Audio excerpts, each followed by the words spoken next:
ಸ್ನೇಹಿತರೆ, ನಮ್ಮ ಸರ್ಕಾರ ಬಂದ ನಂತರ ಮಾನ್ಯ ಮುಖ್ಯಮಂತ್ರಿಗಳಾದಂಥ ಶ್ರೀಯುತ ಸಿದ್ದರಾಮಯ್ಯನವರ ನಿರ್ದೇಶನದ ಮೇರೆಗೆ ಈ ನಮ್ಮ ನೋಂದಣಿ ಇಲಾಖೆ ರಿಜಿಸ್ಟ್ರೇಷನ್ ಡಿಪಾರ್ಟ್ಮೆಂಟಲ್ಲಿ ಸಾಕಷ್ಟು ಜನಪರವಾದಂಥ ಬದಲಾವಣೆಗಳನ್ನು ನಾವು ತರ್ತಾ ಬಂದಿದ್ದೇವೆ. ಕಾವೇರಿ 2 ಅನುಷ್ಠಾನದಿಂದ ಆರಂಭ ಮಾಡಿ ರಾಜ್ಯದ ಎಲ್ಲ ಸಬ್ ರಿಜಿಸ್ಟ್ರಾರ್ ಕಚೇರಿಗಳಲ್ಲೂ ಕೂಡ ಕಾವೇರಿ 2 ಮಾಡೋದರ ಮುಖಾಂತರ ಹಿಂದೆ ಏನು ಭಾಳ ಸಮಯ ತೆಗೆದುಕೊಳ್ತಾ ಇತ್ತು ಮತ್ತು ತುಂಬ ಡಿಸ್ಕ್ರಿಷನ್ ಎಲ್ಲ ಇರ್ತಾಯಿತ್ತು, ಅದನ್ನೆಲ್ಲ ಈಗ ಕಡಿಮೆ ಮಾಡಿದ್ದೇವೆ. ಹಾಗೂ ಕೆಲವರು ಅಪಾಯಿಂಟ್ಮೆಂಟು ಸಿಸ್ಟಮನ್ನು ಸರಿಯಾಗಿ ಫಾಲೋ ಮಾಡದೆ ಮತ್ತೆ ಜನಜಂಗುಳಿಗೆ ಆಗ್ತಾ ಇದ್ದಿದ್ದನ್ನು ನಾನು ಗಮನಿಸಿದ್ವಿ. ಅದಾದಮೇಲಿಂದ ಈಗ ಅಪಾಯಿಂಟ್ಮೆಂಟ್ ಸಿಸ್ಟಮನ್ನು ಕಡ್ಡಾಯವಾಗಿ ನಾವು ಅನುಸರಣೆ ಮಾಡ್ತಾ ಇದ್ದೇವೆ.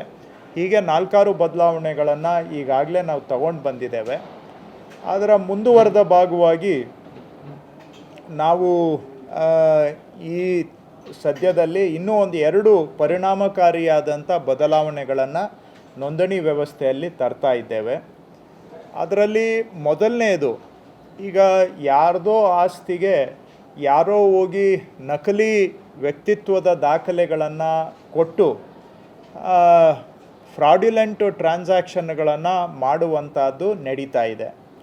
ಪ್ರತಿನಿತ್ಯ ರಾಜ್ಯದ ಒಂದಲ್ಲ ಒಂದು ಮೂಲೆಯಲ್ಲಿ ನಕಲಿ ವೈಯಕ್ತಿಕ ಗುರುತು ದಾಖಲೆಗಳನ್ನು ಸೃಷ್ಟಿ ಮಾಡಿ, ಅಂದರೆ ಫೇಕ್ ID ಕ್ರಿಯೇಟ್ ಮಾಡಿ, ಯಾರ್ದೋ ಜಮೀನು ಅಂದರೆ ಅವರು ನಾನೇ ಅಂತ ಹೇಳಿ ಅಥವಾ ಅವರ ವಾರಸುದಾರರು ನಾವು ಅಂಥೇಳಿ ಈ ಥರ ಸತ್ತೋಗಿರೋರ್ದು ಕೂಡ ಕೆಲವ್ರದನ್ನು ಫೇಕ್ ಡಾಕ್ಯುಮೆಂಟ್ಗಳನ್ನು ಕ್ರಿಯೇಟ್ ಮಾಡಿ ರಿಜಿಸ್ಟ್ರೇಷನ್ ಮಾಡಿ ಫ್ರಾಡ್ ಮಾಡ್ತಾ ಇದ್ದಾರೆ. ಇದು ವ್ಯವಸ್ಥಿತವಾಗಿ ಜಮೀನುಗಳನ್ನು ದೋಚುವಂತಹ ಕೆಲಸ. Systematic, not only systematic fraud, ಇದು ಸಿಸ್ಟಮ್ಯಾಟಿಕ್ ದರೋಡೆ. ಇದು ಜಮೀನುಗಳನ್ನು ದರೋಡೆ ಮಾಡುವಂಥ ವ್ಯವಸ್ಥೆ ನಡೀತಾ ಇದೆ. ಸೊ ಇದನ್ನು ತಡೆಗಟ್ಟಬೇಕು ಅಂಥೇಳಿ ವ್ಯಾಪಕವಾಗಿ ಇದ್ರ ಬಗ್ಗೆ ದೂರುಗಳು ಬಂದಿದೆ. ಇಲ್ಲಿ ಅಲ್ಲಿ ಅಂತಲ್ಲ, ಬೆಂಗಳೂರು ಸುತ್ತಮುತ್ತನೂ ನಡೀತಾ ಇದೆ, ಸುಮಾರು ಜಿಲ್ಲೆಗಳಲ್ಲಿ ನಡೀತಾ ಇದೆ. ಸೊ ಇದರಿಂದ ದಿನೇ ದಿನೇ ಜಾಸ್ತಿನೂ ಆಗ್ತಾ ಇದೆ ಈ ಪ್ರಕರಣಗಳು. ಸೊ ಈ ಥರ ನಕಲಿ ವ್ಯಕ್ತಿತ್ವಗಳನ್ನು ಸೃಷ್ಟಿ ಮಾಡಿ ಯಾರಿಗೋ ಸೇರಿದ ಜಮೀನುಗಳನ್ನು ಯಾರಿಗೋ ಪರಬಾರೆ ಮಾಡಿ ಅಮಾಯಕರಿಗೆ ವಂಚನೆ ಮಾಡಿ ಅವರು ನಾಳೆ ದಿನ ಆ ಜಮೀನನ್ನು ವಾಪಸ್ ಪಡ್ಕೋಬೇಕು ಅಂದರೆ ಅವರು ಹೋಗಿ ಕೋರ್ಟು ಕಚೇರಿಗೆ 16 ವರ್ಷ ಸುತ್ತಬೇಕು. ಈ ರೀತಿಯಾದಂಥ ಒಂದು ದುರ್ವ್ಯವಸ್ಥೆಯನ್ನು ತಪ್ಪಿಸಬೇಕು ಅಂಥೇಳಿ ಇವತ್ತಿನಿಂದ ರಾಜ್ಯದ ಎಲ್ಲ ಸಬ್ ರಿಜಿಸ್ಟ್ರಾರ್ ಕಚೇರಿಗಳಲ್ಲಿ ಕಡ್ಡಾಯವಾಗಿ 3 ವಿಧದ ಐಡೆಂಟಿಟಿಗಳನ್ನು ಕೊಡಲೇಬೇಕು, 3ರಲ್ಲಿ ಯಾವುದಾದ್ರೂ ಒಂದನ್ನು ಕೊಡಲೇಬೇಕು ಅಂತ ಕಡ್ಡಾಯ ಮಾಡಿದ್ದೇವೆ. ಅದರಲ್ಲಿ ಫಸ್ಟ್ ಚಾಯ್ಸು ನಾವು ಆಧಾರ್ ಕೊಟ್ಟಿದ್ದೇವೆ. ಯಾಕೆ ಅಂದರೆ ರಾಜ್ಯದಲ್ಲಿ 99.9% ವ್ಯಕ್ತಿಗಳ ಹತ್ರ ಆಧಾರ್ ಇದೆ.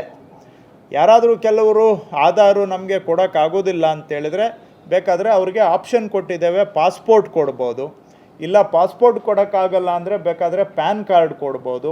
ಈ 3ರಲ್ಲಿ ಯಾವುದಾದ್ರೂ ಒಂದು ವ್ಯಕ್ತಿತ್ವದ ದಾಖಲೆಯನ್ನು ಕಡ್ಡಾಯವಾಗಿ ಕೊಡಬೇಕು ಅಂತ ಇವತ್ತಿನಿಂದ ರಾಜ್ಯದ ಎಲ್ಲ ನೋಂದಣಿಗಳಿಗೆ ನಾವು ಇದನ್ನು ಕಡ್ಡಾಯ ಮಾಡಿದ್ದೇವೆ. ಆಧಾರ್ ಒಂದನ್ನೇ ಮಾಡ್ಬೋದು, ಆದರೆ ಕೇಂದ್ರದ ಕಾನೂನು ಪ್ರಕಾರವಾಗಿ ನಾವು ಆಧಾರನ್ನು ವಾಲಂಟರಿ ಬೇಸಿಸಲ್ಲಿ ಮಾಡ್ಬೋದು, ಕಡ್ಡಾಯ ಮಾಡೋಕ್ಕಾಗಲ್ಲ. ಆದರೆ ಇದರಲ್ಲಿ ನಾವು ನಮ್ಮ IGR ಅವ್ರ ಆದೇಶದಲ್ಲಿ ಏನು ಮಾಡಿದ್ದಾರೆ ಅಂದರೆ ಆಧಾರು ಅಥವಾ ಪ್ಯಾನ್ ಕಾರ್ಡು ಅಥವಾ ಪಾಸ್ಪೋರ್ಟ್ 3ರಲ್ಲಿ ಯಾವುದಾದ್ರೂ ಒಂದು ದಾಖಲೆಯನ್ನು ನೀವು ಕೊಡಬೇಕು, ನಿಮ್ಮ ಒಂದು ವ್ಯಕ್ತಿತ್ವವನ್ನು ತೋರಿಸ್ಕೊಡ್ಲಿಕ್ಕೆ ಅಂತೇಳಿ ಅಂತ ಇವತ್ತಿನಿಂದ ಅದನ್ನು ಮಾಡಿದ್ದೇವೆ. ಈಗಾಗಲೇ ನಾವು ರಾಜ್ಯದ 3 ತಾಲೂಕುಗಳಲ್ಲಿ ಅದನ್ನು ಪೈಲಟ್ಟು ಮಾಡಿದ್ವಿ. 1 ತಿಂಗಳ ಕಾಲ ಪೈಲಟ್ ಮಾಡಿ ಇವತ್ತಿಂದ ರಾಜ್ಯದ ಎಲ್ಲ ಕಡೆ ಮಾಡಿದ್ದೇವೆ. ಇದರಿಂದ ಸ್ವಲ್ಪ ಮಟ್ಟಿಗೆ ಫ್ರಾಡ್ಯುಲೆಂಟ್ ಟ್ರಾನ್ಸಾಕ್ಷನ್ಸು, ನಕಲಿ ವ್ಯಕ್ತಿತ್ವಗಳನ್ನು ಸೃಷ್ಟಿ ಮಾಡುವಂಥದ್ದು ಕಡಿಮೆ ಆಗಬಹುದು ಅಂತ ನಿರೀಕ್ಷೆ ಇಟ್ಕೊಂಡಿದ್ದೇವೆ. ಇದು ಕಳೆದ ಒಂದು 8-10 ತಿಂಗಳಿಂದ ನಾನು ಗಮನಿಸಿದಾಗೆ ನಾನು ಫೀಲ್ಡಿಗೆ ಹೋದಾಗ ಅಲ್ಲಿ ಕೂಡ ಜನ ಕೇಳ್ತಾಯಿದ್ರು, ಶಾಸಕರು ಸುಮಾರು ಜನ ಸಜೆಷನ್ ಕೊಟ್ಟಿದ್ದರು, ಎಷ್ಟೋ ಜನ ಮಂತ್ರಿಗಳು ಕೊಟ್ಟಿದ್ದರು. ಇನ್ಫ್ಯಾಕ್ಟ್ ಒಂದು ಕ್ಯಾಬಿನೆಟ್ ಮೀಟಿಂಗಲ್ಲಿ CM ಅವರೇ ಹೇಳಿದರು, ಇದಕ್ಕೇನು ಆಧಾರನ್ನು ಲಿಂಕ್ ಮಾಡಿ ಫ್ರಾಡ್ಗಳನ್ನೆಲ್ಲ ನಿಲ್ಸೋಕ್ಕಾಗೋದಿಲ್ವಾ ಅಂತೇಳಿ. ಸೊ ನಮಗೆ ಇದನ್ನು ಅನುಷ್ಠಾನಕ್ಕೆ ತರೋದಕ್ಕೆ ಸುಮಾರು ಒಂದು 4-5 ತಿಂಗಳು ಸಮಯ ಆಗಿದೆ. ಪೈಲಟ್ ಮಾಡಿ ಇವತ್ತಿಂದ ರಾಜ್ಯದ ಎಲ್ಲ ಕಡೆಯಲ್ಲೂ ಕೂಡ ಮಾಡಿದ್ದೇವೆ. ನಾನು ಸಾರ್ವಜನಿಕರಲ್ಲಿ ಮನವಿಯನ್ನು ಮಾಡ್ತೇನೆ, ದಯವಿಟ್ಟು ಇದನ್ನು ಒಂದು ರೀತಿ ಅನಾನುಕೂಲ ಅಂತ ಯಾರೂ ಭಾವಿಸಬಾರ್ದು.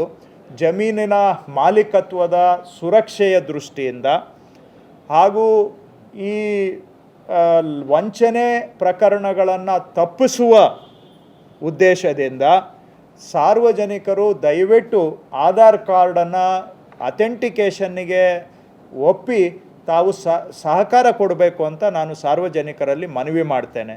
ಇದೊಂದು ವ್ಯವಸ್ಥೆಯ ಮೇಲೆ ನಂಬಿಕೆಯನ್ನು ತರ್ತಕ್ಕಂತಹ ಕೆಲಸ, ಆಸ್ತಿ ಮಾಲೀಕತ್ವಕ್ಕೆ ಸುರಕ್ಷತೆಯನ್ನು ಕೊಡ್ತಕ್ಕಂತಹ ಕೆಲಸ, ಯಾರ್ದೋ ಜಮೀನು ಯಾರೋ ದರೋಡೆ ಮಾಡಬಾರದು ಅಂತ ತಡೆಗಟ್ಟುವಂತಹ ಕೆಲಸ. ಇದು ಆಸ್ತಿಗೆ ಸುಭದ್ರತೆ ಕೊಡುವ ಒಂದು ಹೆಜ್ಜೆ ಆಗಿರೋದರಿಂದ ಇದನ್ನು ಯಾವುದೇ ಕಾರಣದಲ್ಲೂ ಕೂಡ ಅನಾನುಕೂಲ ಅಂತ ಭಾವಿಸದೆ ಸಕಾರಾತ್ಮಕವಾಗಿ ಸಹಕಾರ ಕೊಡಬೇಕು, ಸಹಕಾರ ನೀಡಬೇಕು ಅಂತ ನಾನು ಸಾರ್ವಜನಿಕರಲ್ಲಿ ಮನವಿಯನ್ನು ಮಾಡ್ತೇನೆ. ಎರಡನೇ ಬದಲಾವಣೆ ನಾವು ತೀರ್ಮಾನ ಮಾಡಿದ್ದೇವೆ. ಏನಾಗ್ತಾ ಇದೆ, ರಾಜ್ಯದಲ್ಲಿ ಒಟ್ಟು ಒಂದು 257 ಸಬ್ ರಿಜಿಸ್ಟ್ರಾರ್ ಕಚೇರಿಗಳು ಇದ್ದಾವೆ. ಈ 257 ಸಬ್ ರಿಜಿಸ್ಟ್ರಾರ್ ಕಚೇರಿಗಳಲ್ಲಿ ಜಾಸ್ತಿ ಜನಜಂಗುಳಿ ಇರೋದು ಒಂದು 50 ಸಬ್ ರಿಜಿಸ್ಟ್ರಾರ್ ಕಚೇರಿ ಅಷ್ಟೇ. ಇನ್ನು ಬಾಕಿ 200 ಕಚೇರಿಯಲ್ಲಿ ಅಷ್ಟು ಕೆಲಸದ ಒತ್ತಡನೂ ಇಲ್ಲ, ಅಷ್ಟು ಟ್ರಾನ್ಸಾಕ್ಷನ್ಸು ಇರೋದಿಲ್ಲ. ಆದರೆ ಈ 50 ಕಚೇರಿಯಲ್ಲಿ ಮಾತ್ರ ವರ್ಕು ಕಾನ್ಸಂಟ್ರೇಷನ್ ಆಗಿರೋದ್ರಿಂದ ಅಲ್ಲಿ ಬರುವಂಥ ಜನಗಳಿಗೆ ಅನಾನುಕೂಲ ಆಗುತ್ತೆ. ಕಾಯಬೇಕು, ಅಲ್ಲಿ ಒತ್ತಡ, ಟೈಮ್ಗೆ ಅಪಾಯಿಂಟ್ಮೆಂಟ್ ಸಿಗೋದಿಲ್ಲ, ಅಲ್ಲಿ ಅವ್ರ ಮೇಲೆ ಡಿಪೆಂಡ್ ಆಗಬೇಕು, ಅಲ್ಲಿ ಮಧ್ಯವರ್ತಿಗಳು ಮುಖಾಂತರ ಹೋಗಬೇಕು, ಇಲ್ಲ ಅಂದರೆ ಕೆಲಸ ಆಗೋದಿಲ್ಲ. ಈ ರೀತಿಯಾದಂಥ ದೂರುಗಳು ನಮಗೆ ಬರ್ತಾ ಇದೆ. ಆದರೆ ಓವರಾಲ್ ನಾವು ಸ್ಟೇಟಲ್ಲಿ ನೋಡಿದಾಗ ಸುಮಾರು ಒಂದು ಹತ್ರ 200 ಸಬ್ ರಿಜಿಸ್ಟ್ರಾರ್ ಕಚೇರಿಯಲ್ಲಿ ಯಾವುದೇ ಕೆಲಸದ ಒತ್ತಡ ಇರೋದಿಲ್ಲ. ಉದಾಹರಣೆಗೆ ಕೆಲವು ಸಬ್ ರಿಜಿಸ್ಟ್ರಾರ್ ಕಚೇರಿಯಲ್ಲಿ ಒಂದು ದಿನಕ್ಕೆ 15ರಿಂದ 20 ಟ್ರಾನ್ಸಾಕ್ಷನ್ ಆಗುತ್ತೆ. ಇನ್ನು ಕೆಲವು ಸಬ್ ರಿಜಿಸ್ಟ್ರಾರ್ ಕಚೇರಿಯಲ್ಲಿ 50ರಿಂದ 100ವರೆಗೂ ಟ್ರಾನ್ಸಾಕ್ಷನ್ ಆಗುತ್ತೆ ಸರಾಸರಿ. ಸೊ ಈಗೇನಾಗಿದೆ, ವರ್ಕ್ಲೋಡು ಕೆಲವು ಕಡೆ ಕಾನ್ಸಂಟ್ರೇಟ್ ಆಗಿದೆ, ಬೇರೆ ಕಡೆ ವರ್ಕ್ಲೋಡ್ ಭಾಳ ಕಡಿಮೆ ಇದೆ. ವರ್ಕ್ಲೋಡ್ ಎಲ್ಲಿ ಕಾನ್ಸಂಟ್ರೇಟ್ ಆಗಿದೆ ಅಲ್ಲಿ ಜನಗಳಿಗೆ ತೊಂದರೆ ಆಗ್ತಾ ಇದೆ. ಯಾಕಂದರೆ ಅಲ್ಲಿ ಕೆಲಸದ ಒತ್ತಡ ಜಾಸ್ತಿ ಇರೋದ್ರಿಂದ ಜನ ಬರಬೇಕು, ಕಾಯಬೇಕು, ಟೈಮ್ಗೆ ಅಪಾಯಿಂಟ್ಮೆಂಟ್ ಸಿಗೋದಿಲ್ಲ.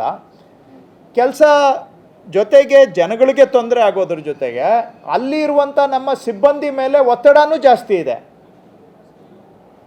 ವರ್ಕ್ಲೋಡ್ ಜಾಸ್ತಿ ಇರೋದ್ರಿಂದ ಅಲ್ಲಿ ನಮ್ಮ ಅಧಿಕಾರಿಗಳ ಮೇಲೆ ವರ್ಕ್ ಬರ್ಡನ್ನು ಜಾಸ್ತಿ ಇದೆ. ಮೂರನೇದು, ಇವೆಲ್ಲ ಸಿಟಿ ಏರಿಯಾಗಳಲ್ಲಿರೋದ್ರಿಂದ ಅಲ್ಲಿ ನಮ್ಮ ಕಚೇರಿಗಳ ಜಾಗಾವಕಾಶನೂ ಕಡಿಮೆ ಇರುತ್ತೆ, ಸ್ಥಳಾವಕಾಶ.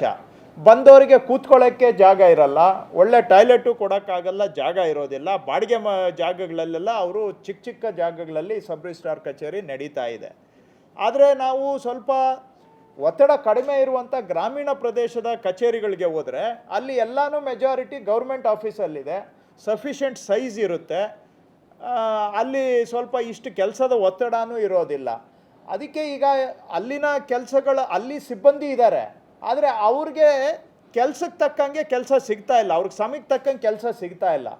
ಅವರು ಅಲ್ಲಿ ಇದ್ದರೂ ಕೂಡ ಅವರು ಸದುಪಯೋಗ ಆಗ್ತಾ ಇಲ್ಲ. ಸೊ ಇದರಲ್ಲಿ ಸ್ವಲ್ಪ ಬ್ಯಾಲೆನ್ಸ್ ತರಬೇಕು ಅಂತ ಏನು ಮಾಡಿದ್ದೇವೆ ಅಂದರೆ, ಸೆಪ್ಟೆಂಬರ್ 2ನೇ ತಾರೀಕಿಂದ ಇಡೀ ರಾಜ್ಯದಲ್ಲಿ ಆಯಾ ಜಿಲ್ಲೆಯ ಒಳಗಡೆ, ಆ ಜಿಲ್ಲೆ ಒಳಗಡೆ ಯಾವ ಸಬ್ ರಿಜಿಸ್ಟ್ರಾರ್ ಕಚೇರಿಗೆ ಬೇಕಾದರೂ ಹೋಗಿ ನೋಂದಣಿಯನ್ನು ಮಾಡಿಸ್ಕೊಳ್ಬಹುದು. ಆ ಪ್ರಾಪರ್ಟಿ ಯಾವ ತಾಲೂಕಲ್ಲಿದೆ ಅದೇ ಕಚೇರಿಗೆ ಹೋಗಬೇಕು ಅಂತ ಈಗ ಇರುವಂತಹದ್ದು. ಅದನ್ನು ಬದಲಾವಣೆ ಮಾಡಿ ಆ ಇಡೀ ಜಿಲ್ಲೆಯಲ್ಲಿ ಜನಗಳಿಗೆ ಯಾವ ಕಚೇರಿಗೆ ಹೋದರೆ ಸೌಕರ್ಯ ಆಗುತ್ತೆ, ಎಲ್ಲಿ ಬೇಗ ಕೆಲಸ ಆಗುತ್ತೆ, ಎಲ್ಲಿ ಜನಗಳ ಅನುಕೂಲ ಇದೆ ಆ ಕಚೇರಿಗೆ ಹೋಗಿ, ಆ ಜಿಲ್ಲೆಯಲ್ಲಿ ಯಾವುದೇ ಸಬ್ ರಿಜಿಸ್ಟ್ರಾರ್ ಕಚೇರಿಗೆ ಹೋಗಿ ನೋಂದಣಿ ಕೆಲಸವನ್ನು ಮಾಡಿಸ್ಕೊಳ್ಬಹುದು, ಎನಿವೇರ್.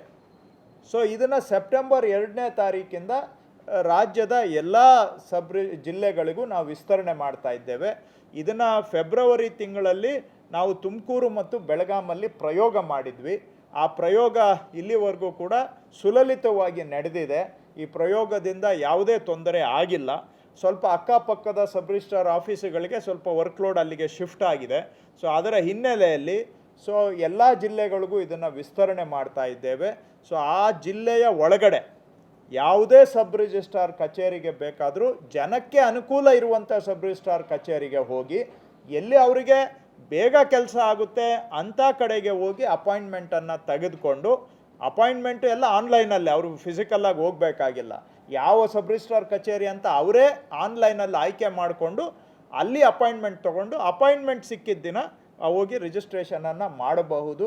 ಇದು ಕೂಡ ಇರುವಂಥ ಜನಜಂಗುಳಿ ಒತ್ತಡವನ್ನು ಕಡಿಮೆ ಮಾಡಿ ಸ್ವಲ್ಪ ಸುಲಲಿತವಾಗಿ ಜನಗಳಿಗೆ ನೋಂದಣಿ ಕೆಲಸಗಳು ಆಗಬೇಕು ಅನ್ನೋ ದೃಷ್ಟಿಯಿಂದ ಈ ಒಂದು ಬದಲಾವಣೆಯನ್ನು ಸೆಪ್ಟೆಂಬರ್ 2ನೇ ತಾರೀಕಿಂದ ನಾವು ರಾಜ್ಯಾದ್ಯಂತ ಮಾಡ್ತಾ ಇದ್ದೇವೆ. ಸೊ ಇವೆರಡೂ ಕೂಡ ಆ ಜನ ಸೌಕರ್ಯದ ದೃಷ್ಟಿಯಿಂದ ಜನಗಳಿಗೆ ಅನುಕೂಲ ಆಗಬೇಕು ಅಂತ. ಎನಿವೇರ್ ಮಾಡೋದ್ರಿಂದ ಜನ ಸ್ವಲ್ಪ ಟೈಮು ವೇಸ್ಟ್ ಆಗೋದು, ಆಮೇಲೆ ಕೆಲವು ಕಡೆ ಏನಾಗುತ್ತೆ, ಅದೇ ತಾಲೂಕು ಆಫೀಸ್ಗೆ ಹೋಗಬೇಕು, ಸಬ್ ರಿಜಿಸ್ಟ್ರಾರ್ ಆಫೀಸ್ಗೆ ಹೋಗಬೇಕು ಅಂದರೆ ಅಲ್ಲಿ ಕೆಲವರು ನಮಗೆ ದೂರ ಹೇಳೋದು ಮಧ್ಯವರ್ತಿಗಳ ಮುಖಾಂತರನೇ ಹೋಗಬೇಕು, ಇಲ್ಲಾಂದರೆ ಕೆಲಸ ಆಗಲ್ಲ ಅಂತ. ಈಗ ಸ್ವಲ್ಪ ಜನಕ್ಕೆ ಆ ಮನಾಪಲಿ ತೆಗೆದು ಆಪ್ಷನ್ ಕೊಡೋದ್ರಿಂದ ಬೇರೆ ಎಲ್ಲಿ ಫಾಸ್ಟಾಗಿ ಕೆಲಸ ಆಗುತ್ತೆ, ಯಾರು ಕೆಲವರು ಅಧಿಕಾರಿಗಳು ಒಳ್ಳೆಯವರು ಇರ್ತಾರೆ ಅಂಥ ಕಡೆ ಹೋಗಿ ಕೂಡ ಕೆಲಸ ಮಾಡಿಸ್ಕೋಬೋದು. ಆ ಒಂದು ಸ್ವಾತಂತ್ರ್ಯವನ್ನು ಈಗ ಜನಗಳಿಗೆ ನಾವು ಕೊಡ್ತಾ ಇದ್ದೇವೆ. ಸೊ ಸುಲಲಿತವಾಗಿ ಆಗುತ್ತೆ ಅಂತ. ಮತ್ತು ಆಧಾರ್ ಜೋಡಣೆ ಮಾಡೋದ್ರಿಂದ ಏನು ದಿನನಿತ್ಯ ಫ್ರಾಡ್ ನಡೀತಾ ಇದೆ ಅದಕ್ಕೆ ಸ್ವಲ್ಪ ಮಟ್ಟಿಗಾದರೂ ನಾವು ಕಡಿವಾಣ ಹಾಕ್ಬೋದು. ಯಾರ್ದೋ ಜಮೀನನ್ನು ಯಾರೋ ಬಂದು ಯಾರಿಗೋ ರಿಜಿಸ್ಟರ್ ಮಾಡಿಕೊಡುವಂಥ ಈ ವಂಚನೆ ಪ್ರಕರಣಗಳಿಗೆ ಕಡಿವಾಣ ಹಾಕಿ ಜನಗಳ ಆಸ್ತಿಗಳಿಗೆ ಒಂದು ಸುಭದ್ರತೆಯನ್ನು ಕೊಡುವಂಥ ಒಂದು ಇವೆರಡೂ ಕೂಡ ಜನಪರ ಬದಲಾವಣೆಗಳನ್ನು ನಾವು ಇವತ್ತಿನಿಂದ ಆಧಾರು, ಪಾಸ್ಪೋರ್ಟು ಮತ್ತು ಪ್ಯಾನ್ ಕಾರ್ಡನ್ನು ಇವತ್ತಿಂದ ಆಲ್ರೆಡಿ ನಾವು ಇಂಪ್ಲಿಮೆಂಟ್ ಮಾಡಿದ್ದೇವೆ. ಸೆಪ್ಟೆಂಬರ್ 2ನೇ ತಾರೀಕಿಂದ ಎನಿವೇರ್ ರಿಜಿಸ್ಟ್ರೇಷನನ್ನು ಮಾಡ್ತಾ ಇದ್ದೇವೆ. ನಾವೇನು ತಂತ್ರಜ್ಞಾನವನ್ನು ಉಪಯೋಗಿಸ್ಕೊಂಡು, ಟೆಕ್ನಾಲಜಿ ಉಪಯೋಗಿಸ್ಕೊಂಡು ಜನಗಳಿಗೆ ಈ ಆದಷ್ಟು ಕೆಲಸ ಕಾರ್ಯಗಳು ಸುಲಲಿತವಾಗಿ ಸಲೀಸಾಗಿ ಆಗಬೇಕು ಅಂಥೇಳಿ ಏನು ಡಿಜಿಟೈಸೇಷನ್ ಮೋಡಲ್ಲಿ ಹೋಗ್ತಾ ಇದ್ದೇವೆ, ಅದರಲ್ಲಿ ಇದು ಮತ್ತೊಂದು ಹೆಜ್ಜೆಯನ್ನು ನಾವು ಇಡ್ತಾ ಇದ್ದೇವೆ. ಅದಕ್ಕೆ ಒಟ್ಟಾರೆ ನಮ್ಮ ಡೈರೆಕ್ಷನ್ನು ಟೆಕ್ನಾಲಜಿಯನ್ನು ಉಪಯೋಗಿಸ್ಕೊಂಡು ಜನಗಳಿಗೆ ಕೆಲಸ ಸರಳವಾಗಿ ಆಗುವಂತೆ ಮಾಡಬೇಕು ಅನ್ನೋದು ನಮ್ಮ ಮೂಲ ಉದ್ದೇಶ. ಅದರಲ್ಲಿ ಒಂದೊಂದು ಹಂತದಲ್ಲೂ ಕೂಡ ಇದನ್ನು ನಾವು ಮಾಡ್ಕೊಂಡು ಹೋಗ್ತಾ ಇದ್ದೇವೆ. ಆ ದಿಕ್ಕಿನಲ್ಲಿ ಇವೆರಡೂ ಹೆಜ್ಜೆ, ಇವೆಲ್ಲ ಟೆಕ್ನಾಲಜಿ ಇರೋದ್ರಿಂದ ಮಾಡೋಕ್ಕೆ ಸಾಧ್ಯ. ಆಧಾರ್ ಅಥೆಂಟಿಕೇಷನ್ನು ಟೆಕ್ನಾಲಜಿ ಇರೋದ್ರಿಂದ ಸಾಧ್ಯ. ಹಾಗೆಯೇ ಎನಿವೇರ್ ರಿಜಿಸ್ಟ್ರೇಷನ್ನು ಕೂಡ ಟೆಕ್ನಾಲಜಿ ಇರೋದ್ರಿಂದ ಸಾಧ್ಯ ನಮಗೆ. ಯಾಕಂದರೆ ಎಲ್ಲ ಆನ್ಲೈನ್ ಡಿಜಿಟಲ್ ಡೇಟಾಬೇಸ್ ಇರೋದ್ರಿಂದ ಅವರು ESR ಆಫೀಸಲ್ಲಿ ಮಾಡಿದ್ರು ಅಷ್ಟೇ, ಪಕ್ಕದ SR ಆಫೀಸಲ್ಲಿ ಮಾಡಿದ್ರು, ಡೇಟಾಬೇಸ್ ಎಲ್ಲ ಡಿಜಿಟಲ್ ಇರೋದ್ರಿಂದ ಮಾಡಲಿಕ್ಕೆ ಸಾಧ್ಯ ಆಗ್ತಾ ಇದೆ. ಸೊ ಟೆಕ್ನಾಲಜಿ ನಮಗೆ ಈ ಅವಕಾಶಗಳನ್ನು ಮಾಡಿಕೊಟ್ಟಿದೆ. ಟೆಕ್ನಾಲಜಿಯನ್ನು ನಾವು ಜನಗಳ ಸೌಕರ್ಯಕ್ಕೆ ಇಂಪ್ಲಿಮೆಂಟ್ ಮಾಡ್ತಾ ಇದ್ದೇವೆ.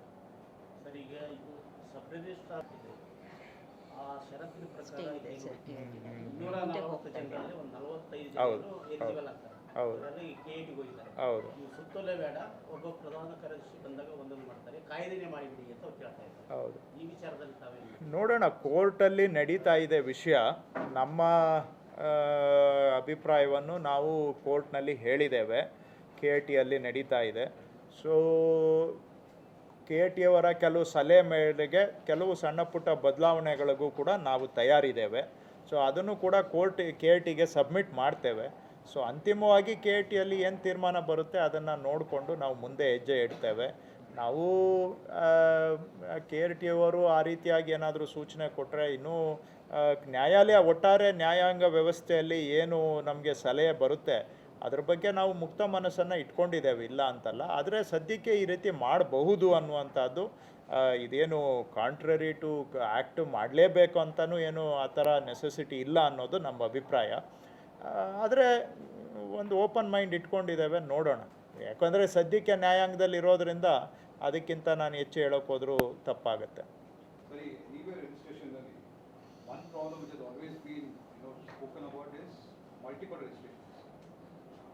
ಇವಾಗ ನೀವು ಒಂದು ಕಡೆ ಮಾಡಿದ್ರೆ ನೀವು joint owner might have done it somewhere else, ಅದೇ ಮಿಸ್ಟೇಕ್.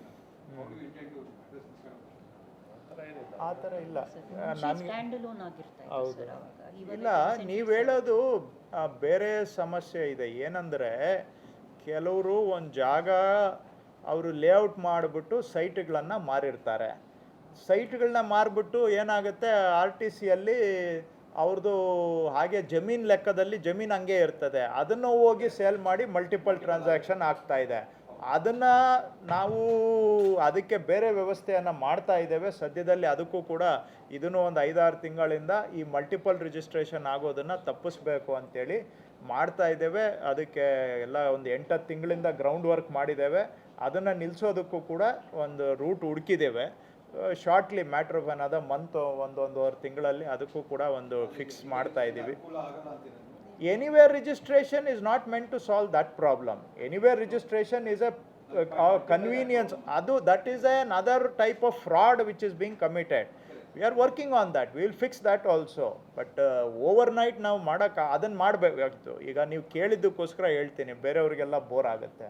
ಅದನ್ನು ಮಾಡಬೇಕು ಅಂತ ಹೇಳಿದ್ರೆ ಐ ನೀಡ್ ಟು ನೋ ಯಾವುದ್ಯಾವುದು ಕೃಷಿ ಭೂಮಿ ಇದೆ. ಆರ್ ಟಿ ಸಿಯಲ್ಲಿ ಕೃಷಿ ಭೂಮಿ ಅಂತ ಇದೆ. ಆ್ಯಕ್ಚುಲಿ ಅಲ್ಲಿ ಗ್ರೌಂಡಲ್ಲಿ ಹೋಗಿ ನೋಡಿದ್ರೆ ಅಲ್ಲಿ ಲೇಔಟ್ ಆಗಿದೆ.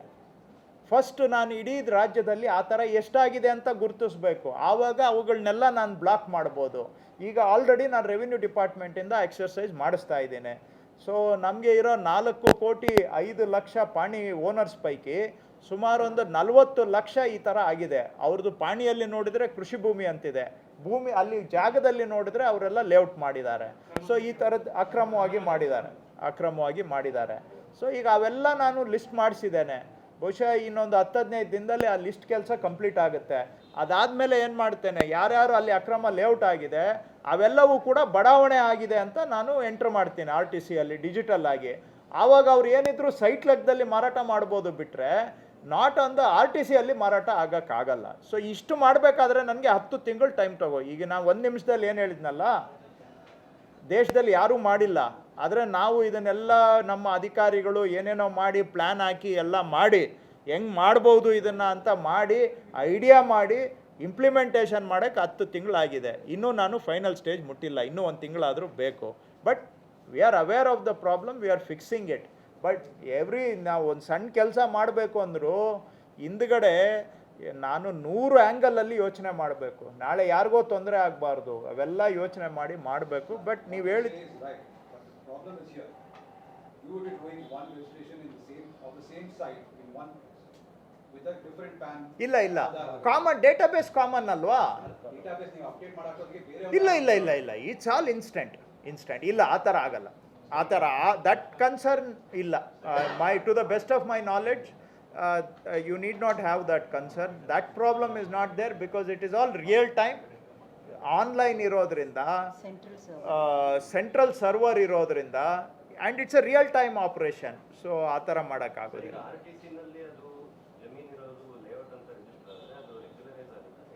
ನಾನು ರೆಗ್ಯುಲರೈಸ್ ಮಾಡೋದಿಲ್ಲ. ರೆಗ್ಯುಲರೈಸ್ ಮಾಡೋದು ಯು ಡಿಗೆ ಬಂದು ಸಂಬಂಧಪಟ್ಟಿದ್ದು. ನಾನು ಅಟ್ಲೀಸ್ಟ್ ಆ ಭೂಮಿ ಕ್ಯಾರೆಕ್ಟರಿಸ್ಟಿಕ್ ಅಗ್ರಿಕಲ್ಚರ್ ಆಗಿಲ್ಲ ಅಂತ ನಾನು ನೋಟ್ ಮಾಡ್ಕೋತೇನೆ. ನಾಳೆ ಬಂದ್ಬಿಟ್ಟು ಅಗ್ರಿಕಲ್ಚರ್ ಲ್ಯಾಂಡ್ ಅಂತ ಸೇಲ್ ಮಾಡೋಕ್ಕೆ ಬಿಡಲ್ಲ ಅಷ್ಟೇ. ನಾನು ಅಷ್ಟೇ ಮಾಡೋದು. ಈಗ ಏನಾಗ್ತಾ ಇದೆ, ಅವ್ರದ್ದು ಪಾಣಿನೂ ಓಡ್ತಾ ಇದೆ. ಅಲ್ಲಿ ಮುನ್ಸಿಪಾಲ್ಟಿಯಲ್ಲಿ ಅವರು ಖಾತೆ ಲೆಕ್ಕದಲ್ಲೂ ಒಂದೇ ಜಮೀನಿಗೆ 2 ಅಸ್ತಿತ್ವ ಇದೆ. ಸೊ ನೀವು ಸೈಟ್ನೂ ಮಾರಾಟ ಮಾಡ್ಬೋದು, ಆರ್ ಟಿ ಸಿನೂ ಮಾರಾಟ ಮಾಡ್ಬೋದು. ಸೊ ಅದನ್ನು ಬ್ಲಾಕ್ ಆರ್ ಟಿ ಸಿ ಮಾರಾಟ ಮಾಡೋದು ಬ್ಲಾಕ್ ಮಾಡ್ತೀನಿ ಅಷ್ಟೇ. ಅದು ಸ್ಪೆಸಿಫಿಕ್ ಆಗಿ ಈಗ ತುಂಬ ಈಗ ಬೆಂಗಳೂರು ಇರ್ಬೋದು ಅಥವಾ ಎಲ್ಲಿ ರಿಯಲ್ ಎಸ್ಟೇಟ್ ದಂಧೆ ನಡೀತಿದೆ ಅಂತ ಕಡೆ ಹೌದು. ಅದನ್ನ ಮಾನಿಟರ್ ಮಾಡೋಕ್ಕಾಗಲ್ಲ. ಈಗ ನೋಡಿ, 4 ಕೋಟಿ ಮಾಲೀಕರ ಪೈಕಿ ಈಗ ನಾನು ಫೈನಲ್ ಇವತ್ತು ಲಾಸ್ಟ್ 10 ಡೇಸಿಂದ ನಂಬರ್ ತೊಗೊಂಡಿಲ್ಲ. ನನ್ನ ಡ್ರೈವ್ ಕಂಪ್ಲೀಟ್ ಆದರೆ 50 ಲಕ್ಷ ಪ್ರಾಪರ್ಟಿಯಲ್ಲಿ ಈ ಥರ ಆಗಿದೆ. 50 ಲಕ್ಷ ಪ್ರಾಪರ್ಟಿ, ಹೆಚ್ಚು ಕಮ್ಮಿ ಅಂದಾಜು, ಕರೆಕ್ಟ್ ನಂಬರ್ ಬೇಕಾದ್ರೆ ನಾಳೆ ಹೇಳ್ತೀನಿ ನಿಮಗೆ. ಎಲ್ಲಿ ಮಾನಿಟರ್ ಮಾಡೋದು? ಇದು ಇವತ್ತಾಗಿದ್ದರೆ ಪರವಾಗಿಲ್ಲ, 20-30 ವರ್ಷದಿಂದ ನಡೆದು ಬಂದಿದೆ. ಅನಾಥರೈಸ್ಡ್ ಲೇಔಟ್ಸು, ರೆವಿನ್ಯೂ ಲೇಔಟ್ಸು, ಅವು ಇವು ಎಲ್ಲ ಇದು ಟ್ರೈನು ಸ್ಟೇಷನ್ ಬಿಟ್ಟು ಎಲ್ಲ ಹೊಟ್ಟೋಗ್ಬಿಟ್ಟಿದೆ ಇದು ಆಲ್ರೆಡಿ. ಸೊ ಈಗ ಅಟ್ಲೀಸ್ಟ್ ಇನ್ನು ಮತ್ತೆ ಅದರಿಂದ ಈಗ ರೆವಿನ್ಯೂ ಲೇಔಟ್ಗಳು ಆಗೋಗಿದ್ದಾವೆ. ಮುಂದೆ ಅದನ್ನು ಕಂಟ್ರೋಲ್ ಮಾಡೋಕ್ಕೆ ಏನು ಮಾಡಬೇಕು ಅದಕ್ಕೂ ಮಾಡ್ತಾ ಇದ್ದೀವಿ. ನೆಕ್ಸ್ಟ್ ಮಂತ್ ಹೇಳ್ತೇನೆ. ಬಟ್ ಅಟ್ಲೀಸ್ಟು ಈ ಡಬಲ್ ಸೇಲ್ಸ್ ಈಗ ಏನಾಗಿದೆ, ಸುಮಾರು ಜನ IGR ಹತ್ರ ನನ್ನ ಹತ್ರ ಬರ್ತಾರೆ ಡೈಲಿ. ಏನಕ್ಕೆ ಅಂದರೆ ಇವ್ರಿಗೆ ಸೈಟ್ಗಳು ಮಾಡಿ ಲೇಔಟ್ ಮಾಡಿ ಮಾರಿದ್ದಾರೆ. ಆದರೆ ಆ ಜಮೀನು ಮೂಲ ಮಾಲೀಕನ ಹೆಸರಿನಲ್ಲೂ ಇದೆ. ಅವನು ಇವ್ರಿಗೆ ಸೈಟ್ಗಳು ಮಾಡಿ ಮಾರಿಬಿಟ್ಟು ಅವನು ಹೋಗಿ ಇನ್ನೊಬ್ರಿಗೆ ಮಾರಿದ್ದಾನೆ, ಜಮೀನು ಮಾರಿದ್ದಾನೆ. ಹಾಂ ಹೌದು, ಪ್ಲೆಡ್ಜ್ ಮಾಡಿದ್ದಾರೆ. ಈ ಥರನೂ ಇದೆ. ಅದು ಕಂದಾಯ ನಿವೇಶನವನ್ನ ನೋಂದಣಿ ನಿಷೇಧ ಮಾಡ್ಬೇಕಂತ ಏನಾದ್ರು ಚಿಂತನೆ ಇದೆಯಾ? ನೋಡಿ, ಕಂದಾಯ ನಿವೇಶನ ಅಥವಾ ಹೌದಾ ಇಲ್ಲವಾ ಅನ್ನೋದು ತೀರ್ಮಾನ ಮಾಡೋದು ಅದು ನಗರಾಭಿವೃದ್ಧಿ ಇಲಾಖೆಗೆ ಬರುತ್ತೆ, ಅಂದರೆ ಮುನ್ಸಿಪಾಲ್ಟಿಗೆ, ಕಾರ್ಪೊರೇಷನ್ಗೆ ಬರುತ್ತೆ, ಮತ್ತು ಗ್ರಾಮೀಣಾಭಿವೃದ್ಧಿ ಇಲಾಖೆಗೆ ಬರ್ತದೆ, ಗ್ರಾಮ ಪಂಚಾಯಿತಿಗಳಿಗೆ. ನಾವು ಮಾಡ್ತಾ ಇರುವಂತಹ ಒಂದು ಕ್ರಮ ಏನಂದರೆ, ಯಾರು ಗ್ರಾಮ ಪಂಚಾಯಿತಿಯಲ್ಲಿ ಅಥವಾ ಮುನ್ಸಿಪಾಲ್ಟಿಯಲ್ಲಿ ಖಾತಾ ತಗೊಂಡಿದ್ದಾರೆ ಅವ್ರಿಗೆ ನಾವು ರಿಜಿಸ್ಟ್ರೇಷನ್ ಅಲೋ ಮಾಡ್ತೇವೆ. ಕೆಲವ್ರು ಏನು ಮಾಡ್ತಾ ಇದ್ದಾರೆ, ಅಲ್ಲಿ ಖಾತಾ ಇರೋದಿಲ್ಲ, ಆದರೆ ಪೇಪರಲ್ಲಿ ಸುಮ್ಮನೆ ಒಂದು ಪ್ರಿಂಟ್ ಹಾಕ್ಕೊಂಡು ಬಂದ್ಬಿಟ್ಟು ಖಾತಾ ಪೇಪರ್ ಕೊಟ್ಬಿಟ್ಟು ಮಾಡ್ತಾ ಇದ್ದಾರೆ. ಅದನ್ನು ಕಂಟ್ರೋಲ್ ಮಾಡಬೇಕು ಅಂತ ನಾವು ಮಾಡ್ತಾ ಇದ್ದೇವೆ. ಖಾತಾ ಕೊಡೋದು ಬಿಡೋದು ಅದು ಅವರ ವ್ಯಾಪ್ತಿಗೆ ಬರುತ್ತೆ, UD ಮತ್ತು RD ವ್ಯಾಪ್ತಿಗೆ ಬರ್ತದೆ. ಅದನ್ನು ನಾನು ಕಾಮೆಂಟ್ ಮಾಡೋಕ್ಕೆ ಹೋಗೋದಿಲ್ಲ. ಅವರು ರೆವಿನ್ಯೂ ಖಾತಾ ಕೊಡ್ತಾರಾ ಬಿಡ್ತಾರಾ ಅದೆಲ್ಲ ಅವರು ಉತ್ತರ ಕೊಡಬೇಕಾಗತ್ತೆ. ಕಾನೂನು ಒಂದು ಹೇಳುತ್ತೆ, ನಡೀತಾ ಇರೋದು ವ್ಯವಸ್ಥೆ ರಾಜ್ಯದಲ್ಲಿ ಏನು ನಡೀತಾ ಇದೆ ಎಲ್ಲ ನಿಮಗೂ ಗೊತ್ತಿದೆ. ಆದರೆ ಯಾರಿಗೆ ಖಾತೆ ಇರಲ್ಲ ಅಲ್ಲಿ ಅಂಥವರು ಕೂಡ ಬಂದು ಪ್ರಾಪರ್ಟಿಗಳನ್ನು ಟ್ರಾನ್ಸಾಕ್ಷನ್ ಮಾಡ್ತಾ ಇದ್ದಾರೆ. ಅದನ್ನು ಕಂಟ್ರೋಲ್ ಮಾಡೋ ಹೆಜ್ಜೆ ಇಟ್ಟಿದ್ದೇವೆ. ಅದನ್ನು ಸದ್ಯದಲ್ಲಿ ನಿಮಗೆ ನೆಕ್ಸ್ಟ್ ಮಂತಲ್ಲಿ ನಿಮ್ಮ ಜೊತೆ ಮಾತಾಡ್ತೇನೆ. ಇವತ್ತು ಅದನ್ನು ಕೂಡ ಗ್ರೌಂಡ್ ವರ್ಕ್ ನಡೀತಾ ಇದೆ. ಭಾಳ ಅದಕ್ಕೂ 6 ತಿಂಗಳಾಗಿದೆ ಗ್ರೌಂಡ್ ವರ್ಕ್ಗೆ ಮಾಡ್ತಾ ಇದ್ದೀವಿ. ಸರ್, ಈಗ ಇದೊಂದು Aadhaar problem in which publicly available Aadhaar numbers were taken by fraudsters and the accounts were cleaned up. Many of those cases were reported from Dakshin Kannada also. Jamtara gang ಅವರು ಮಾಡಿದ್ರು ಅಂದ್ಬಿಟ್ಟು then the number was masked and Aadhaar was not made mandatory then. Now how do you intend to protect ಇಲ್ಲ, ನಮ್ಮ ಸರ್ಕ್ಯುಲರಲ್ಲಿ clear ಆಗಿದೆ. 4 last 4 digits ಮಾತ್ರ ನಾವು display ಮಾಡ್ತೇವೆ. ಅದನ್ನು ಬಿಟ್ಟು ಬೇರೆದು ನಾವು ಡಿಸ್ಪ್ಲೇ ಮಾಡೋದಿಲ್ಲ. ಆಮೇಲೆ ಫಿಂಗರ್ ಪ್ರಿಂಟನ್ನು ಹೈಡ್ ಮಾಡೋದಕ್ಕೂ ಕೂಡ we are taking steps. So ಆ ರೀತಿಯಾಗಿ ಒಂದೇ ಒಂದು ಕಡೆ ಅಲಿಗೇಷನ್ ಏನು ಇದನ್ನು ನಮ್ಮ ರಿಜಿಸ್ಟ್ರೇಷನ್ ಡಾಕ್ಯುಮೆಂಟಿಂದ ಆಧಾರ್ದು ತಂಬು ತಗೊಂಡು ಮಾಡಿದ್ದಾರೆ ಅಂತ it is an unproven allegation. But nevertheless we are taken it seriously. ಅದರ ಆದಮೇಲೆ ನಮ್ಮ ಸಿಸ್ಟಮಲ್ಲಿ ಏನೆಲ್ಲ ಕರೆಕ್ಷನ್ ತೊಗೊಳ್ಬೇಕು ಮಾಡಿದ್ದೇವೆ. ಅದು ಒಂದೇ ಒಂದು ಎಪಿಸೋಡು ಕಂಪ್ಲೇಂಟ್ ಬಂದಿದ್ದು ಬಿಟ್ಟರೆ ಅದಾದಮೇಲೆ ಎಲ್ಲೂ ಕೂಡ ಬಂದಿಲ್ಲ. ಬಟ್ ಸಬ್ಸಿಕ್ವೆಂಟ್ಲಿ ಪ್ರಿವೆಂಟಿವ್ ಸ್ಟೆಪ್ಸನ್ನು ನಾವು ತೊಗೊಂಡಿದ್ದೇವೆ to protect the integrity of persons and identity. Sir, by the time you actually speak all these things, the sub-registrar over there will ask a copy of the Aadhaar card, which will have the entire number. ಇಲ್ಲ, entry ಮಾಡೋವಾಗ ಈಗ ನೀವು copy ಕೊಟ್ಬಿಟ್ರೆ ಆಗೋಯ್ತಲ್ಲ. ಇಲ್ಲ, ಇಲ್ಲಿ ನಾವು ಅದಕ್ಕೆ ಇಷ್ಟು ದಿನ ಕಾಪಿ ತಗೋತಾ ಇದ್ರು, ಈಗ ಕಾಪಿ ತಗೊಳ್ಳೋದಿಲ್ಲ. ಆ ನಂಬರ್ ಅವರೇ ಎಂಟ್ರ್ ಮಾಡಬೇಕು. ಯಾರು ಪಾರ್ಟಿ ಟು ದ ರಿಜಿಸ್ಟ್ರೇಷನ್ ಅವರೇ ಎಂಟ್ರ್ ಮಾಡಬೇಕು. ಅಪ್ಲಿಕೇಶನ್ ಹಾಕುವಾಗ ದೇ ವಿಲ್ ಎಂಟರ್. ಇಲ್ಲಿ ಬಂದಾಗ ನಾವು ಅವ್ರದ್ದು ತಂಬು ತಗೊಳ್ತಾರೆ, ತಂಬು ಫೇಲ್ ಆದರೆ ಐರಿಸ್ ತಗೊಳ್ತಾರೆ. So to that extent we are making it non physical.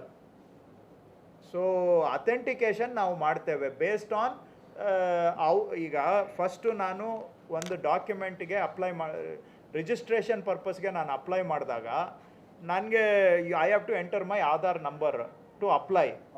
Entry ಮಾಡಿದಾಗ ನನಗೆ OTP ಬರುತ್ತೆ, ಅದೆಲ್ಲ ನಾನೇ ಮಾಡ್ತೀನಿ. There is no sub registrar involved in this. ನಾನು ಅಥವಾ ನನ್ನ agent is trusted by you, that's your choice. I am not responsible.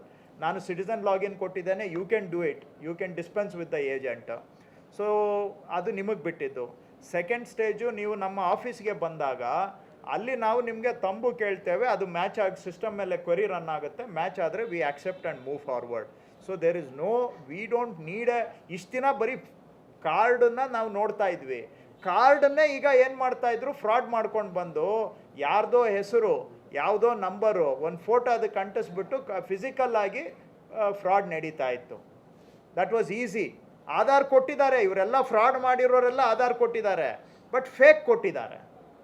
ಈಗ ಅದಕ್ಕೆ ನಾನು ಈ ಫಿಸಿಕಲ್ ಆಗಿ ಫೇಕ್ ಮಾಡೋದನ್ನು ಕಿತ್ತಾಕ್ಬಿಟ್ಟು ಆಧಾರ್ ಅಥೆಂಟಿಕೇಶನ್ ಮೋಡ್ಗೆ ಹೋಗ್ತಾ ಇದ್ದೀವಿ, which is directly UI ADI system ಮೇಲೆ ಕ್ವೆರಿ ರನ್ ಆಗುತ್ತೆ, ಅಲ್ಲಿ ಇಂಟಗ್ರೇಟೆಡ್ ಮೋಡ್. ಸೊ ಇವರೇ ಅವರು ಅಂತ ಮ್ಯಾಚ್ ಆಗುತ್ತೆ.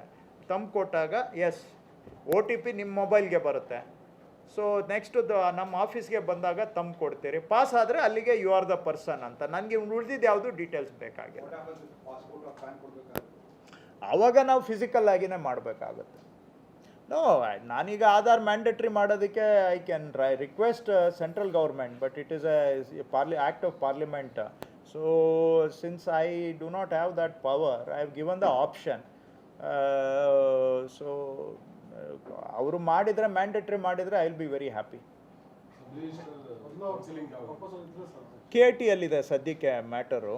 KT ಯಲ್ಲಿ ಆರ್ಗ್ಯುಮೆಂಟ್ ನಡೀತಾ ಇದೆ. ಇನ್ನು ಸದ್ಯಕ್ಕೆ ಹಾಗೆ ಇದೆ, ಇನ್ನೇನು ನಾವು ಡಿಸ್ಟರ್ಬ್ ಮಾಡಿಲ್ಲ.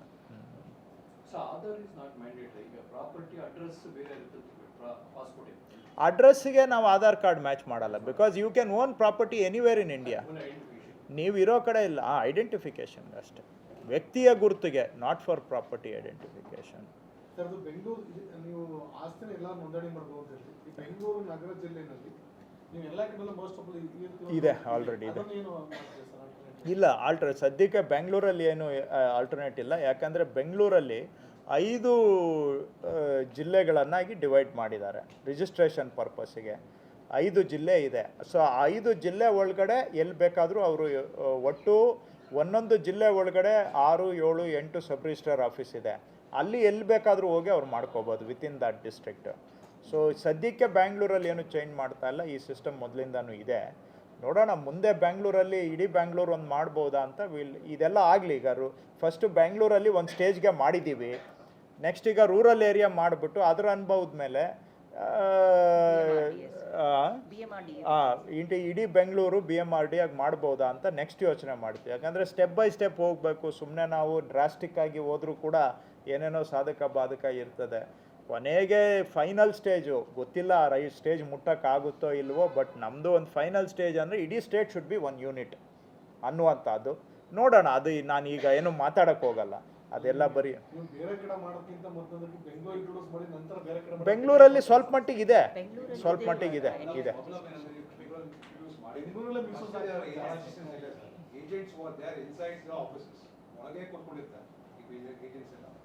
ಅವ್ರು ತಗೊಂಡು ಹೇಗೇನೋ ಮಾಡ್ತಾರೆ. So there no point in having any time visit. ಯಾಕಂದ್ರೆ ಆ ಡಿಸ್ಟ್ರಿಕ್ಟ್ ರಿಜಿಸ್ಟ್ರಾರ್ ಆಫೀಸ್ನಲ್ಲಿ ಎಲ್ಲ ಸಬ್ ರಿಜಿಸ್ಟ್ರಾರ್ ಅವರೇ ಕೂತಿರ್ತಾರೆ. ನೋಡಿ, ಇರೋದ್ರ ಹಾಗಂತೇಳಿ ನಾನು ಕೈ ಕಟ್ಕೊಂಡು ಕೂತ್ಕೊಳ್ಳೋಕ್ಕಲ್ಲ, ಆಗೋದಿಲ್ಲ. ಕೆಲವು ವ್ಯವಸ್ಥೆಯಲ್ಲಿ ಎಲ್ಲ ಇದೆ, ಹಿಂದಿನಿಂದ ಎಲ್ಲ ಮಾಡಿಟ್ಟು ಹೋಗಿದ್ದಾರೆ. ನಾವು ಇನ್ಕ್ರಿಮೆಂಟಲ್ ಆಗಿ ಎಷ್ಟೆಷ್ಟು ಚೇಂಜಸ್ ಮಾಡೋಕ್ಕಾಗ್ತಾ ಇದೆ ಮಾಡ್ತಾ ಇದ್ದೇವೆ. ಹಾಗಂತೇಳಿ ನೀವು ಎಲ್ಲನೂ ಸರಿ ಮಾಡಲಿಲ್ಲ ಅಂದರೆ ಏನೂ ಮಾಡಬೇಡಿ ಅಂತ ಹೇಳೋದು, that is not the correct. So we are doing, ಅದಕ್ಕೂ ನಮ್ಮ ಹತ್ರ ಸೊಲ್ಯೂಷನ್ ಇದೆ. ಈಗ ಒಂದು ಏನು ರಿಮೋಟ್ ಫೇಸ್ಲೆಸ್ ರಿಜಿಸ್ಟ್ರೇಷನ್ ಮಾಡಬೇಕು ಅಂತ ಒಂದು ಕಾನೂನನ್ನು ಫೆಬ್ರವರಿಯಲ್ಲಿ ತಿದ್ದುಪಡಿ ಮಾಡಿದ್ದೇವೆ.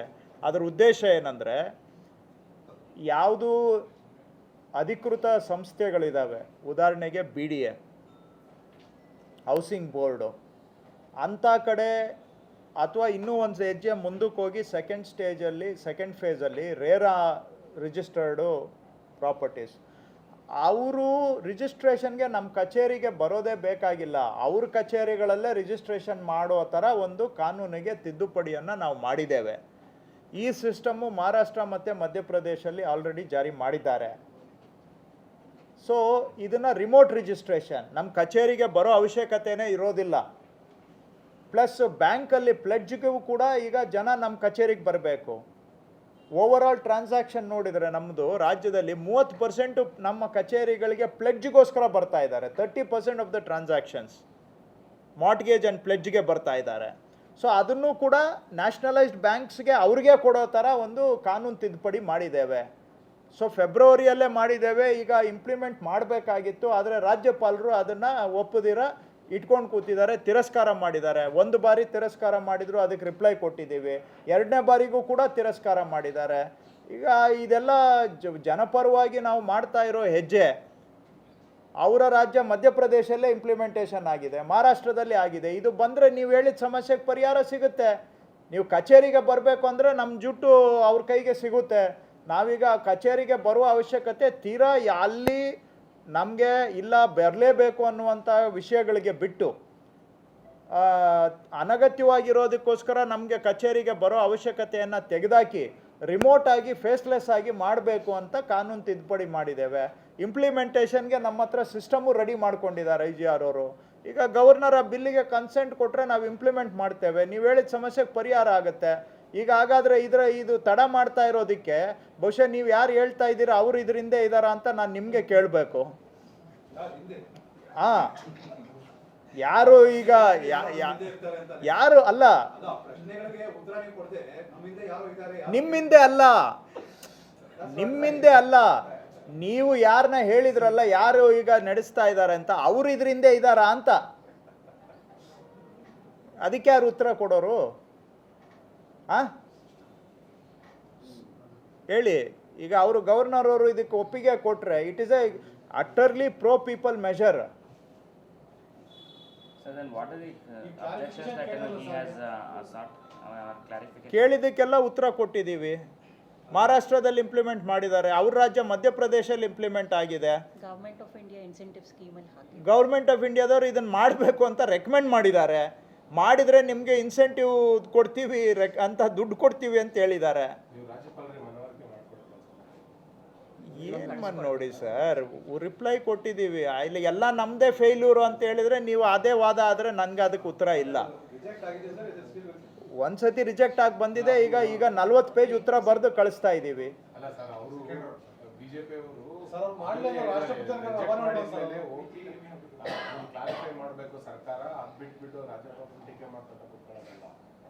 ಆಯಿತು ಸರ್, ನೀವು ಹಂಗೆ ಹೇಳಿದ್ರೆ ನಮ್ಮದೇ ತಪ್ಪು ಬಿಡಿ. ಆಯಿತು, ನಾವು ಏನು ಹೇಳೋಣ. ಈಗ ನಾವು ಒಟ್ಟಿನಲ್ಲಿ ಗೌರ್ಮೆಂಟು ಪ್ಯಾರಲೈಸ್ ಆಗಬೇಕು, ಜನಪರವಾಗಿ ಕೆಲಸ ಮಾಡಬಾರ್ದು. ಈಗ ಇವ್ರು ಕೇಳಿದ್ರಲ್ಲ, ಅಲ್ಲಿ ಯಾರೋ ಅಲ್ಲಿ ಏಜೆಂಟ್ಗಳು ಅವರು ಇವರು ನಡೆಸ್ತಾ ಇದ್ದಾರೆ, ಅವ್ರ ರಾಜ್ಯಭಾರ ಮುಂದುವರಿಬೇಕು, ಜನಗಳ ಶೋಷಣೆ ಆಗಬೇಕು. ಇದೇನು ನಾನು ರೆವಿನ್ಯೂ ಬರೋದಕ್ಕೆ ಮಾಡಿದ್ದೀನ ಅಥವಾ ನನ್ನ ಮನೆ ಅನುಕೂಲಕ್ಕೆ ಮಾಡಿದ್ದೀನ? ಇದು ರಾಜ್ಯಗಳ ಜನತೆಗೋಸ್ಕರ ಅನುಕೂಲಕ್ಕೋಸ್ಕರ ಮಾಡಿರೋದು. ರಿಜಿಸ್ಟ್ರೇಷನ್ ಕೆಲಸ ಸುಲಲಿತವಾಗಿ ಆಗಬೇಕು, ಜನಕ್ಕೆ ಅನುಕೂಲಕ್ಕೆ. ಜನ ಅನುಕೂಲ ಆಗಬೇಕು ಅನ್ನೋದು ಸಂವಿಧಾನದ ಆಶಯ ಅಂತ ನಾನು ತಿಳ್ಕೊಂಡಿದ್ದೇನೆ. ಅವ್ರವ್ರ ಕೆಲಸ ಅವ್ರವ್ರು ಮಾಡಬೇಕು. ಉತ್ತರ ಕೊಡೋದು ನಾವು ಕೊಟ್ಟಿದ್ದೇವೆ. ಇನ್ನೂ ಏನು ಕ್ಲಾರಿಫಿಕೇಷನ್ ಇದ್ದರೆ ಎಲ್ಲದಕ್ಕೂ ಉತ್ತರ ಕೊಟ್ಟಿದ್ದೇವೆ. ಸುಮ್ಮನೆ ನೀವು ರಾಜ್ಯ ಸರ್ಕಾರವನ್ನು ಒಂಥರ ಕೈ ಕಟ್ಟಾಕದಂಗೆ ಮಾಡಬೇಕು ಅನ್ನೋದು ಇದರ ಉದ್ದೇಶನ, ಏನು ಉದ್ದೇಶ ಅನ್ನೋದು ನನಗೂ ಗೊತ್ತಾಗ್ತಾ ಇಲ್ಲ. ಏನಾದರೂ ಇರಲಿ, ಅದಕ್ಕೆ ಇನ್ನೂ ಅವ್ರು ಏನು ಕೇಳಿದ್ದಾರೆ ಅದಕ್ಕೂ ಕೂಡ ಉತ್ತರ ಕಳಿಸ್ತಾ ಇದ್ದೀವಿ. ಸುಮ್ಮನೆ ನೀವು ಅವ್ರು ಮಾಡೋದೇ ಸರಿ ಅನ್ನೋ ಥರ ಮಾತಾಡಿದರೆ ನಾವೇನು ಹೇಳೋಕ್ಕಾಗಲ್ಲ. Sir, has it been rejected twice or once?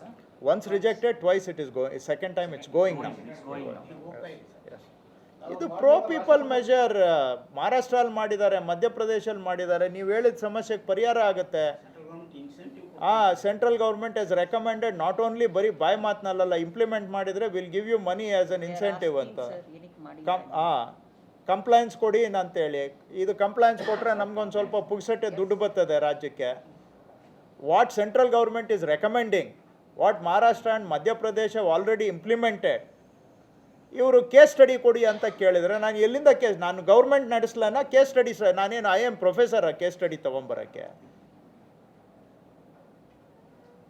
There is a limit to everything.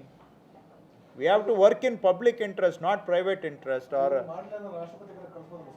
ನೋಡೋಣ. ಈಗ ಯಾಕೆ ಅಷ್ಟು ಲೆವೆಲ್ಗೆ ಒಂದೇ ಸತಿ ಯಾಕೆ ಹೋಗೋದು? ಒಂದೇ ಸತಿ ಇದೆ ಇರಲಿ. ಅದೇ ನಾವು ಪೇಷನ್ಸ್ ಕಳ್ಕೊಳ್ಳೋದು ಬೇಡ ಅಂತ ಅಷ್ಟೇ. ಇದೆಯಲ್ಲ, ನೀವು ಈಗ ನಾವು ಬರ ಪರಿಹಾರ ದುಡ್ಡು ಕೊಡದೆ ಹೋದಾಗ ಕೊನೆಗೆ ಸುಪ್ರೀಂ ಕೋರ್ಟ್ಗೆ ಹೋಗಿ ಹೋರಾಟ ಮಾಡಿ ತಗೊಂಡು ಬಂದ್ವಲ್ಲ. ನಿಮಗೆ ಲಾಸ್ಟ್ ಟೈಮು ಹೇಳಿದೆ, ನಾವು ಕರ್ನಾಟಕ ಒಂದಕ್ಕೆ ₹1 ದುಡ್ಡು ಬಂದಿದ್ದು. ಬೇರೆಯವರು ಯಾರು ಬರ ಪರಿಹಾರಕ್ಕೆ ಅರ್ಜಿ ಕೊಟ್ಟರು ಒಬ್ರಿಗೂ ಬಂದಿಲ್ಲ. ಹೌದು, ಕೋರ್ಟಿಗೆ ಹೋಗಿದ್ರಿಂದ ಬಂತು. ನಮ್ಮದು ರೆಕಾರ್ಡು, ನಮ್ಮ ಆಫೀಸರ್ಸ್ ಎಲ್ಲ ಮೆಮೊರ್ಯಾಂಡಮ್ಮು ಟೈಮ್ ಟು ಟೈಮ್. ನಮ್ಮ ಮೆಮೊರ್ಯಾಂಡಮ್ಮಲ್ಲಿ ಒಂದು ಸಾಸಿವೆ ಕಾಳಿನಷ್ಟು ಅವರು ಲೂಪೋಲ್ ಹುಡ್ಕೋಕ್ಕಾಗಲಿಲ್ಲ. ಕೋರ್ಟಲ್ಲಿ ಬಂದು ಕೈ ಮುಗಿದ್ಬಿಟ್ಟು ಇಲ್ಲ ಕೊಟ್ಬಿಡ್ತೀವಿ ಅಂತ ಅಷ್ಟೇ ಹೇಳಿದ್ರು ಬಿಟ್ಟರೆ ಇವ್ರದ್ದು ಎಲ್ಲಾದರೂ ಅದು ಸರಿ ಇಲ್ಲ ಇದು ಸರಿ ಇಲ್ಲ ಅಂತ ಒಂದು ಮಾತೇನಾದರೂ ಹೇಳೋಕ್ಕಾಯ್ತಾ ಅವ್ರಿಗೆ? ಯಾಕಂದರೆ ಆ ಥರ ಅವಕಾಶ ಇರಲಿಲ್ಲ. ನಮ್ಮದು ಪ್ರಿಪ್ರೇಷನ್ನು ನಮ್ಮ ಆಫೀಸರ್ಸು ಪಕ್ಕಾ ಮೆಮೊರ್ಯಾಂಡಮ್ ತಯಾರು ಮಾಡಿ ಟೈಮ್ಗೆ ಕೊಟ್ಟಿದ್ದು.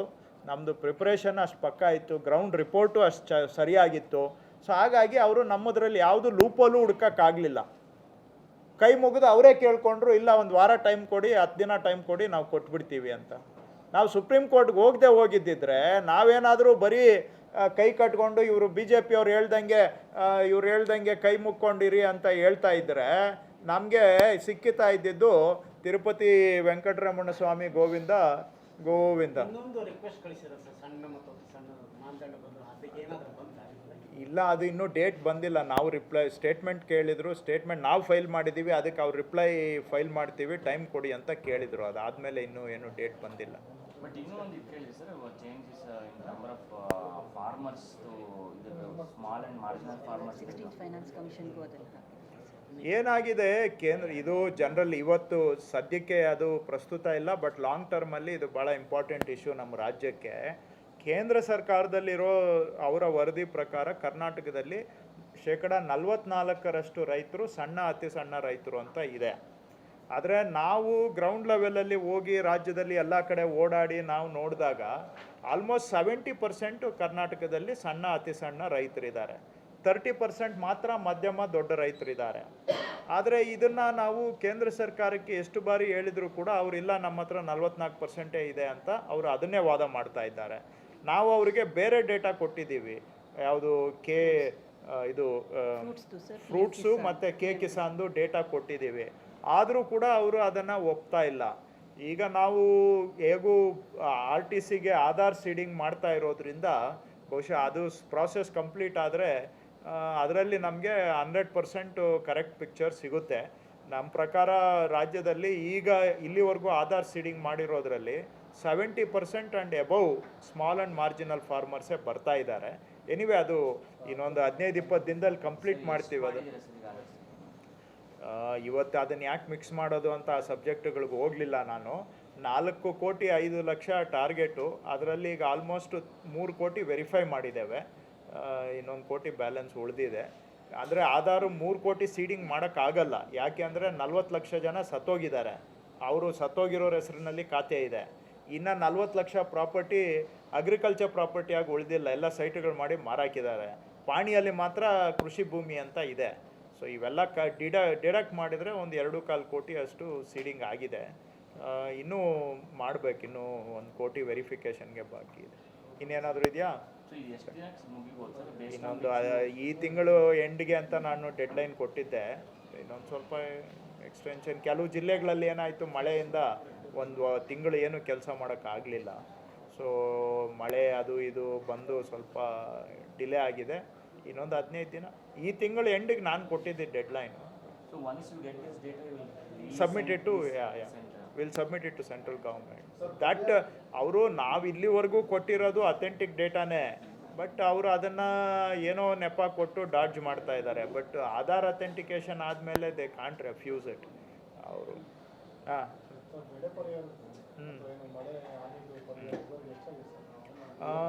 ಸುಮಾರು 87,000 ಏಕರ್ಸ್ ಬಂದಿದೆ ಸರ್. ಅಲ್ಲ, ಪೇಮೆಂಟು ವೆರಿಫಿಕೇಶನ್ ನಡೀತಾ ಇದೆ ಸರ್. 87,000 ಹೆಕ್ಟೇರ್ ಪ್ರದೇಶದಲ್ಲಿ ಬೆಳೆ ಹಾನಿ ಆಗಿದೆ ಅಂತ ಎಲ್ಲ ಜಿಲ್ಲೆಗಳಿಂದ ವರದಿ ಬಂದಿದೆ. ಸೊ ಕೆಲವು ಕಡೆ ಅದನ್ನು ವೆರಿಫೈ ಮಾಡೋದಕ್ಕೆ ಹೇಳಿದ್ದೇವೆ. ಏನಾಗುತ್ತೆ, ಕೆಲವು ಬಹುವಾರ್ಷಿಕ ಬೆಳೆ ಇದ್ದರೆ ನೀರು ಬಂದು ಆಮೇಲೆ ವಾಪಸ್ ಹೋದರೆ ರಿಕವರ್ ಆಗುತ್ತೆ. ಇನ್ನು ಕೆಲವು ಕಡೆ ನಮ್ಮ ವರದಿಯಲ್ಲಿ ಇಲ್ಲದೆ ಇರೋದು ಕೂಡ ಡ್ಯಾಮೇಜ್ ಆಗಿರೋ ಸಾಧ್ಯತೆಗಳು ಇರ್ತವೆ. ಸೊ ಇದನ್ನು ವೆರಿಫಿಕೇಷನ್ ಮಾಡಿ ಇನ್ನೇನು ಪೇಮೆಂಟು ಕೂಡ ಶುರು ವೆರಿಫೈ ಆಗಿದ್ದೆಲ್ಲ ಪೇಮೆಂಟ್ ವೆರಿಫಿಕೇಷನ್ ಮಾಡಿ ಪೇಮೆಂಟು ಮಾಡ್ತಾ ಇದ್ದೀವಿ. ದುಡ್ಡು DC-ಗಳ ಹತ್ರನೇ ಇದೆ, ಪೇಮೆಂಟ್ ಮಾಡೋ ಅಧಿಕಾರನೂ DC-ಗಳಿಗೆ ಕೊಟ್ಟಿದ್ದೇವೆ. ಪೇಮೆಂಟ್ ರಿಲೀಸ್ ಆಗಿರೋದು DC-ಗಳ ಹತ್ರ ಇದೆ, ನನ್ನ ಸಿಸ್ಟಮಲ್ಲಿ ಸಿಗುತ್ತೆ, ತಗೊಂಡು ಕೊಡ್ತೀನಿ ನಿಮಗೆ. ಸದ್ಯಕ್ಕೆ ಏನು ನಾನು ಇನ್ನೂ ಕ್ಲಾಂಪ್ ಮಾಡಿಲ್ಲ ಟೈಮ್ ವಿಂಡೋ. ಮಾನ್ಸೂನ್ ಪೀರಿಯಡ್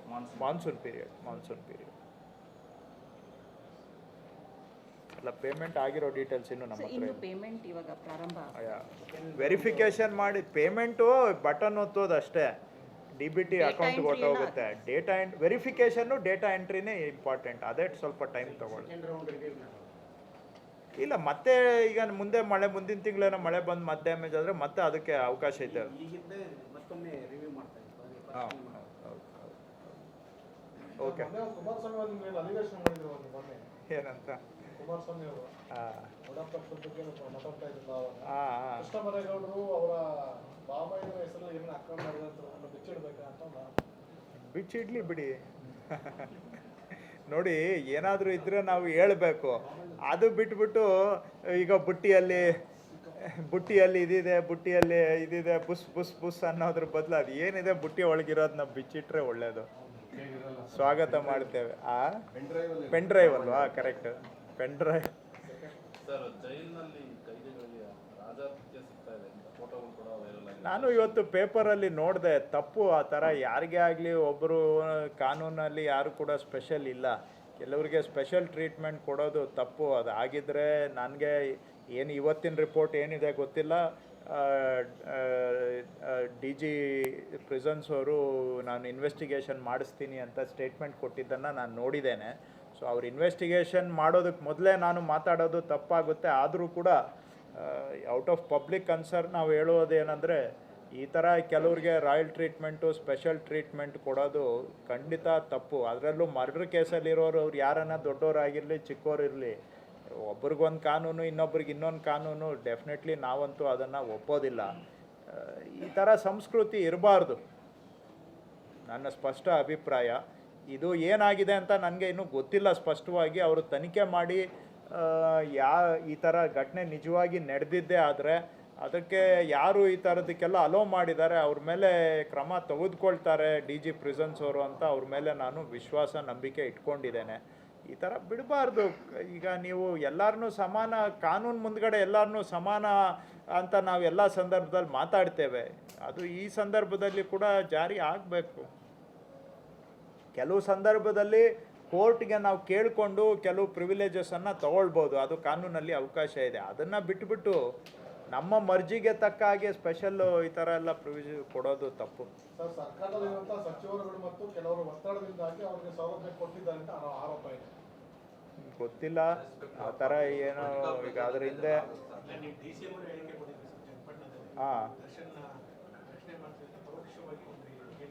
ಓ ಗೊತ್ತಿಲ್ಲಪ್ಪ.